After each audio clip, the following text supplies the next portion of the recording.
It might just be the end of CNN and MSNBC. And to go beyond, even more cable channels and entertainment organizations. What are we talking about? Well, it turns out that all across the nation, people are tuning out of the legacy media and they are turning to the new media. So what is that? And what does it look like? Is anyone even keeping track of the statistics?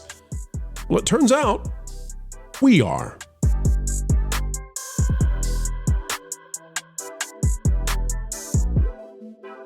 Hello folks, welcome back to another video of excellence right here on the Pro Channel.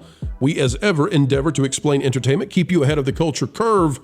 And watching this video today will definitely keep you ahead of the curve because you're going to find out what the legacy dinosaur media does not want you to know. Folks, all we ask is you click the like button. And oh, by the way, before we start, if you'd like to check out the Patreon, it's www.patreon.com/WDWPro, where we can go even farther into what's really going on in Hollyweird. Folks, here we go. We've got to get going on the news. And the first thing that we need to talk about is the transfer of power from not administration to administration, but rather from the legacy media to the new media. Film Threat, for example, part of that new media, although Film Threat has been around for so long, this is the change in the way that we disseminate information, and I guess, society is still getting its head wrapped around what this means. Let me show you what I mean by this. I'm going to start off with the Critical Drinker. I want you to see what's going on. Critical Drinker, it was already a huge channel. We're pulling this from socialblade.com. Critical Drinker, already a huge channel. Since the election, and by the way, since essentially cognitive dissonance all over the world was broken for the people who believed in the legacy corporate narrative, since that happened, up 50%. Up 50% from Critical Drinker. Now pulling 17 million views per month. Let me show you a bigger channel, CNN. CNN, with all of its shows, with all of its personalities, with all of its people, probably thousands and thousands of people who work for CNN, is pulling 111 million views on YouTube. And by the way, I use YouTube now to figure out ratings because it's the most transparent thing I can find to figure out how interested people are in various personalities. CNN polling 111. Now, yes, that's bigger than Critical Drinker, but you measure this out now and say, how many people are involved in the operation of making the Critical Drinker channel function versus how many people are involved in the CNN thing? And then you say, okay, well, Critical Drinker is about 1/6 or 1/7 of the viewership of CNN on YouTube, but Critical Drinker also has 1/1000th of the labor put into making sure that it happens. Let's take a look at this now. Out of MSNBC, only 92 million views, down 62%. Looking rough, right? 92 million. Let me show you where the views are going now. The views are going to places like this. Megyn Kelly now, and you'll notice that she's down from her high covering the election. And so Critical Drinker is up. Most of the other channels that are covering politics, because Critical Drinker is entertainment, right? Most of the political channels or news channels, they're down because the election was the apex for them, and it is every 4 years. It's on a cycle. But, and my gosh, look over here on the right. I love that.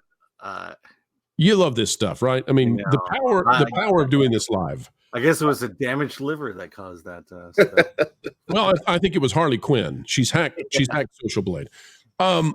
So Megyn Kelly is pulling 109 million views. Megyn Kelly probably has 7 or 8 people on staff doing her channel. 109 million views. In other words, to go back again, Megyn Kelly by herself is pulling more views than the entire network of MSNBC. And it's not just Megyn Kelly. We go to Valuetainment, which is PBD podcast, right? That's them. That's that group over there. 131 million views. Now, I bring this to everybody's attention because this is impacting not only entertainment, but the entire world as people get used to the idea that YouTube and X and the green machine are allowing average people or individual content creators to impact society at a level they never were allowed to before because of gatekeeping at the corporate level. So take a look at this. Shane Schetzel here. I know nothing about this individual other than they've got this clip and I loved what they said. It's called the quote unquote new media, dummy. It's called quote unquote freedom of speech, dummy.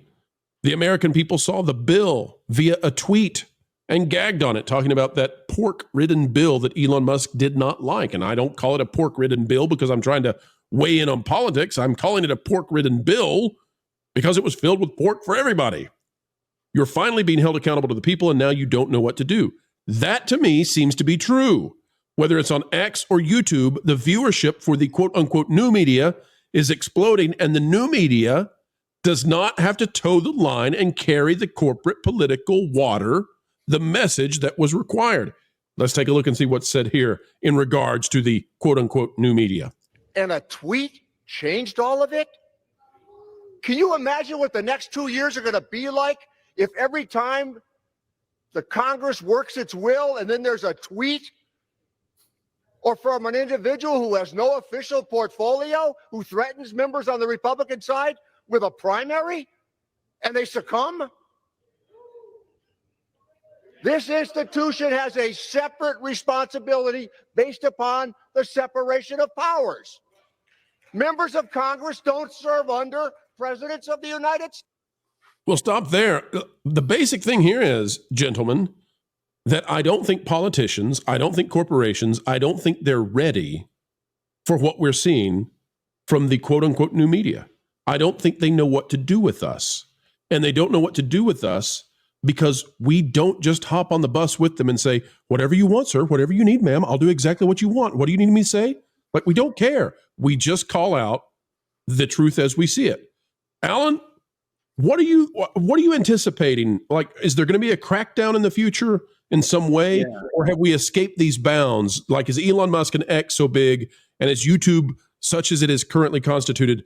Like, is this going to continue to empower the American people, or is the crackdown on the way? Yeah, the answer to they don't know what to do with us. They do know what to do with us, and that's to shut us down as soon as they can.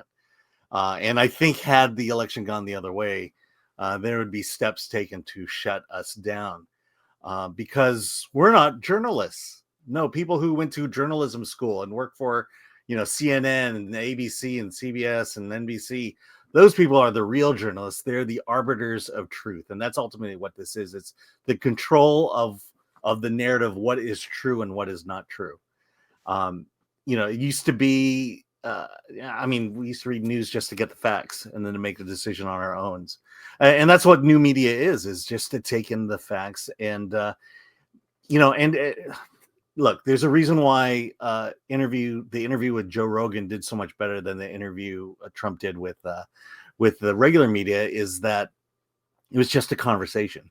Alan, was that the watershed moment? Was that when the new media took over? When Joe Rogan was more impactful than the ABC presidential debate? I don't think that was a watershed, but I think it was clear to the Democrats that they're not getting their message across, and that by avoiding honest conversations, that they sunk themselves. Just the fact that Kamala couldn't hold a conversation, she couldn't express herself freely if she had any free thoughts, and why every time she spoke, we just didn't trust her, or just felt like that she's hiding something, or she's just a complete idiot. At least Trump, you get what you get. He says outlandish things, but you got the sense that the crazy things he said, at least he believed it, and that's what he stood behind. And so, I feel like that they're going to come after us over the next few years, and they're going to and it really and I don't see it as a Democrat versus Republican thing. I think the Republicans would like to shut us down as well. I agree with you. I think that they are incensed at the idea that average people across the fruited plains of the United States are rising up and having equal access to success. By the way, this is what I'm looking at, Kevin and Alan and Vash. I I'm looking at a 62% drop for an entire channel. This is a cable channel. And one would presume that the YouTube drop would look very similar if you were to look at the ratings on cable. Like, I think those are well correlated probably. And you just look at this and you say, okay, here's a corporate owned cable channel and it's pulling 92 million. Okay. And here's an independently owned YouTube channel that's just owned by a guy, right? PBD, and they've got 131 million views. Incredible. One has an operation of thousands of people, and one has an operation of dozens. Like, this is fundamentally breaking the corporate strategy. And I don't see how CNN and MSNBC, and by the way, other channels, right? If this collapse is similar, like, imagine this. Let's say that it's not just news. Let's say that it's entertainment. And let's say that the entertainment aspect is empowered by AI. Let's say that people can create now their own shows and do their own stuff, and they can put out a pretty darn good product. Average people, right? Independent content creators who are competent, but they're working at home, or they've got a dozen people that want to join together and do this. Like, I see a fundamental opportunity for paradigm shift here. And I'm just saying, I don't know how channels, even the little cable channels, I don't know how they're going to do it if they're getting swamped by passionate people working on passion projects at home and putting them on YouTube. I don't know how it works. Kevin, what do you think about it? Listen, I think that we know what they're going to do. They tried this once before. The second social media grew past, AOL Instant Messenger, the fix was in, especially with Twitter. Once Tout and once they got rid of Vine, once Tout failed, and the media was forced to go to Twitter because it became a powerhouse. And then you saw the slow rise in censorship.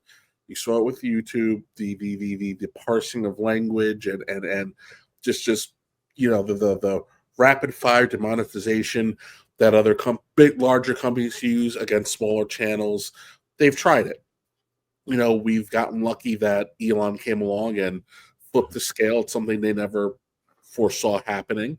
And now they're kind of stuck. But again, both sides are guilty of this. The Republicans have done a lot of really enraging things over the last 20 years, just as much as Democrats. But for right now, the new media is here to stay. People have been desperate for an alternative for a very long time. I remember one of the reasons I found channels like this is during COVID, I'm stuck watching Star Trek Discovery going, this is garbage. How is this a thing? Why is there nothing for me to watch on TV? And just going through YouTube and finding someone who I wasn't crazy. Someone thought how I thought. And then they linked to all these other people. And you realize, okay, wait, no, these guys are gaslighting us. And the one thing I've always been screaming is you can't stop passionate people from expressing themselves. This is why these studios shut down fan films. But why like a project like Anaxar was such a threat to the corporate creatives, which is Lucasfilm shuts down fan films now. The people with passion, they find a way to shine. It's undeniable. Now with the power of AI, how long before, let's be honest, how long before a couple of high school kids who happen to have a knack for special effects give you an alternative to Doctor Who? It's only a matter of time. It's only a matter of time. This election, we saw where people put all their energy. They put it in the channels like this. They put it into they put it to Jeremy's channel. It's people are tired of the way things have been done. If you are someone who's paid attention, you realize that the pretense of neutrality in the media disappeared in November 2000, and it's only gotten more brazen every 4 years since then. And people want the news. They want facts. They want to have the freedom to interpret it. They want to be entertained without being lectured. They want to be able to have fun. And most importantly, they want to see people who are passionate about what they're putting out there, not pitiful remake and reboot and live action reboot after reboot. They want something new, something fresh, something enjoyable. So let me toss this to Alan. Vash, I know you've got some data that we're going to put on the screen in just a moment, but Alan, as I was listening to Kevin, I was thinking about companies like Rippaverse and like Big Man Comics, and I'm thinking about how they have stepped into this domain of comic books, and we've achieved the technological ability now for them to be able to form an entire company with far less people than would ever been required in the past for DC or Marvel. And so they're stepping in and they're, with smaller teams, they're forming entire companies that are releasing comics. Okay. With the oncoming AI shift, and we're looking to give you an example of this, the Moore's law says that you can double the number of transistors in any given space, and that usually happens. It used to be 2 years. It's down to 18 months. And so you can say, well, we'll double the computational power of the world every 18 months. Fair enough. But AI is doing this really odd thing in which it's doubling its capacity every 6 months. That's bizarre. But what that means is, Alan, if I'm Disney and I'm looking at putting out an animated film and we've got a gestational period, let's say, of 4 to 5 years, although I know recently they don't do that. But if I'm looking 4 to 5 years down the road, I'm not facing off against other companies that are going to release animated films. I might be taking my competition might be a few kids making a full-blown animated film with AI that's 3 to 4 years matured from where we are now. And, the tools are almost indecipherable as to how powerful they will be. And so, Alan, I just look at this and think that it's completely transformational unless the corporations somehow get control of it again and say, here's our artificial way of maintaining a gatekeeping presence. And I just don't know how they put the genie back in the bottle at this point. Yeah, I mean, I believe that we're going to know the difference. I think we're leaning maybe a little too much into AI, just like we lean too much into computer generated imagery, because we know it's fake. I think deep down, when we see something, we know. CGI. Let's be real about CGI. When you see it, you know it. And I feel like AI is not going to improve that at all. So when we read something that's written by AI, when we see something animated by AI, sure, a bunch of kids could probably make a great cartoon with AI, but we'll still know it's AI. And I don't think we're going to give it the value. I don't think we're going to assign it as great art. And I just find it interesting that, part of me just feels like we're leaning into it too much, and we're a little too afraid of it at the time. I don't think it's going to get to a point where we're completely fooled. And at the same time, AI is not exactly producing great works of art. It's not telling great stories. The reality is if AI can only replicate the best that currently exists. It cannot evolve beyond that. And so, just like CG, I think we're going to be able to tell the difference. And I think that that the studios are going to lean into it and realize that this was the wrong horse to back. Well, what I hope, Alan, I hope there's a future, and I could be wrong about this, but I hope there's a future where you go to watch a movie, and let's say it's Marvel, and it's or it's the next Transformers, right? It's the next Michael Bay style Transformers, whatever it is. And there's all these explosions. There's these huge cities, and it's crazy, and your mind can't even take in what you're watching, and yet some kid in the theater says, I can make that in 5 minutes. I'll just ask, I'll do a text to video later today. I can do this. Who cares? Because, Alan, when that happens, my hope is that we'll actually have to go back to telling good stories, because once you remove the spectacle as a barrier, then what is remaining? The humanity and the storytelling. And that's what I want us to go back to. I want Citizen Kanes again. I want Godfathers again. That's what I want. And then that's what I've heard of the AI revolution before, how it's been described before, is the great decentralization of content creation. And if it provides a way for people who otherwise wouldn't be able to tell great stories, or to at least, I don't know, have whatever's going on in their head represented in some image or digital format or whatever, then that's how I believe media can be enriched by these ideas. Simply because you're able to convey things in a digital format that maybe you otherwise wouldn't have if we didn't have these AI tools presented to us. I think that's going to be the interesting thing about how it really does change the media landscape, both within those companies and corporations who provide this media to us, and also for people who otherwise wouldn't have never gotten into this field. So now, that's Vash, you have some data though, because yes. Today's technology is already transforming the landscape for entertainment in terms of YouTube channels versus cable channels. And YouTube channels with far smaller teams are able to take on now and defeat full-blown corporation efforts. So what do you have? What can we get up on screen that you've picked up in the background? Well, this is kind of interesting. I was just trying to prepare for the various segments that we've covered here. One that crossed my eye was very interesting. This by Road MN on Twitter here. Last half 2024 cable news within the the key demo of 25 to 54. You can see the ratings just drop off a cliff. And obviously, take that spike up from the election aside, you can see that they've really dropped off and haven't really recovered. That's from News Nation, Newsmax, MSNBC, CNN. Only Fox News is really stands above the rest, but even they have dropped down to some degree here. And so I think that kind of, you can see this representing a shift, I think, towards new media in general, because people haven't necessarily stopped consuming media, especially news coverage and the like. They're just going to other outlets for it.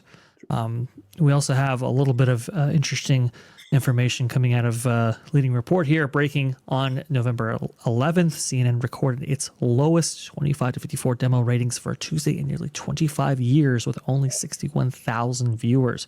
We've covered before that on this channel and others that the people who tuned in for election coverage were disproportionately doing it on YouTube. They were doing it on new media places that we can't mention here on YouTube, otherwise, the algorithm gets screwy for some reason.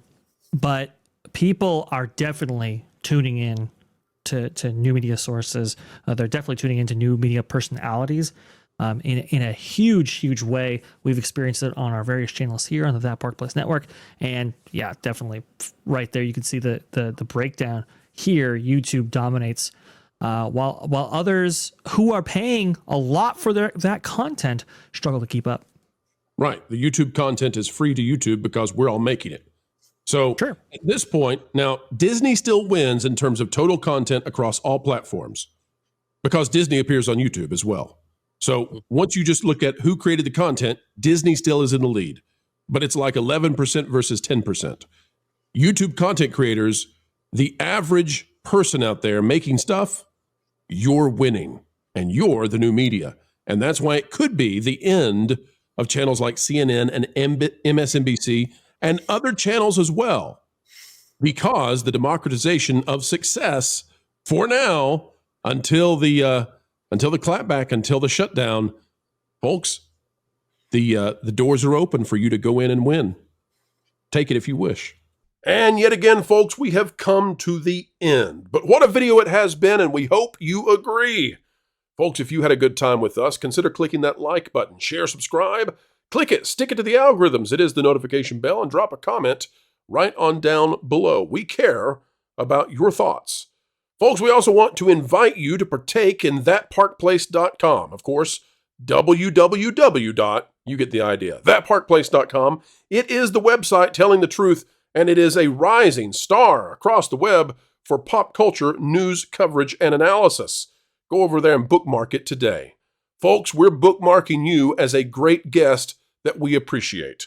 Until the next time we have the honor of spending time with you, keep learning, keep growing, and as always, folks, you better believe it, keep having fun.